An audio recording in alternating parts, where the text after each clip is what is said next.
Hello friends, কেমন আছেন সবাই? Welcome to gear and gadgets. আমরা আজকে Oppo F7 এর নেভিগেশন গেস্টার দেখবো। দেখা যাচ্ছে আমরা যদি কিছু ওপেন করি, নিচে কোনো গেস্টার আসতেছে না, দিলে হয়। এখানে নিচে কোনো গ্যাসটা আসতেছে না, দেখা যাচ্ছে এখানে নিচে গ্যাসটাগুলো আপনারা চেঞ্জ করতে পারবেন। তো এটা কীভাবে চেঞ্জ করবেন আমরা এখন সেটা দেখবো। এর জন্য প্রথম আমরা সেটিংসে যাব। সেটিংসে গিয়ে এখানে স্মার্ট অ্যান্ড কনভিনিয়েন্ট অপশান আছে, আমরা সেখানে যাব। এখানে গিয়ে নেভিগেশন কি এখানে অনেকগুলো সেটিংস আছে, যে সুইপ অফ গেস্টার নেভিগেশন আর ভার্চুয়াল কি নেভিগেশন দিয়ে রাখলে এখানে দুটো সেটিংস আছে। এটা ব্যাক কি যাওয়ার জন্য ডান পাশে থাকবে ব্যাক কি, আর নিচেটাতে হচ্ছে বাম পাশে ব্যাক কি। তো আপনাদের যে হাতে আপনারা সুবিধা হয় ব্যাকে যাওয়ার জন্য ওইটা সিলেক্ট করে দিতে পারেন। তো এখানে এটা ছাড়াও সুইপ অফ গেস্টার নেভিগেশনে গিয়ে এখানে আরও কিছু সেটিংস একে দেওয়া আছে, ব্যাক এট বোথ সাইড। এটা যদি আমরা সিলেক্ট করি এখানে sweep of to go back, দুই পাশে সুইপ করলে এটা ব্যাক যাবে। Sweep of to go home screen, যদি মিডলে সুইপ করেন তাহলে এটা হোম স্ক্রিনে যাবে। আর মিডলে সুইপ করে যদি এটা হোল্ড করে রাখি তাহলে ভিউ রিসেন্ট টাস্কগুলো আসবে। তো আমরা এখন এটা দেখি, রিসেন্ট টাস্কগুলো চলে আসছে। এইভাবে দিলে ব্যাকে চলে যাবে। 2 নম্বরে দেওয়া আছে সিম্পল গেস্টার, এখানে সুইপ আপ টু গো আর swipe up and hold to recent task, দুইটাই এখানে দেওয়া আছে।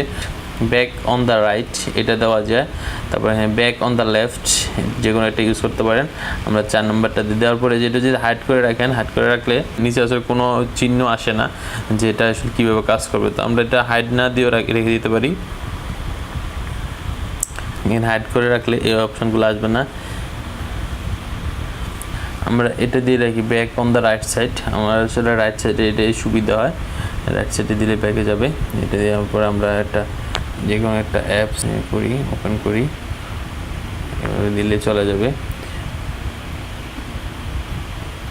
এখানে নিচে কিছু দেখা যাচ্ছে যে একটু চিহ্ন দেওয়া আছে নিচে। তো আপনারা যদি এটা বন্ধ করে রাখতে চান এসে এটা বন্ধ করে রাখতে পারবেন। এটা বন্ধ করার জন্য নেভিগেশন টুলসে গিয়ে নেভিগেশন কিতে যাওয়ার পরে এখানে নিচে হাইড গেস্টার গাইড বার, এটা এনাবল করে দিলে এখন আর এগুলো আসবে না, এই চিহ্নগুলা এখানে নিচে কোনো চিহ্ন আসতেছে না। জাস্ট এখানে একটু সুইপ করলে একটু অ্যানিমেশন হবে। এখানে নেভিগেশন কির নিচে মিসটেস প্রিভেনশন দেওয়া আছে, এটা যদি ডিজেবল করা থাকে, এটা ডিজেবল করে যদি আপনারা কোথাও কোনো সময় পকেটে রেখে দেওয়ার পরে আপনার মোবাইলটা অপারেট হবে।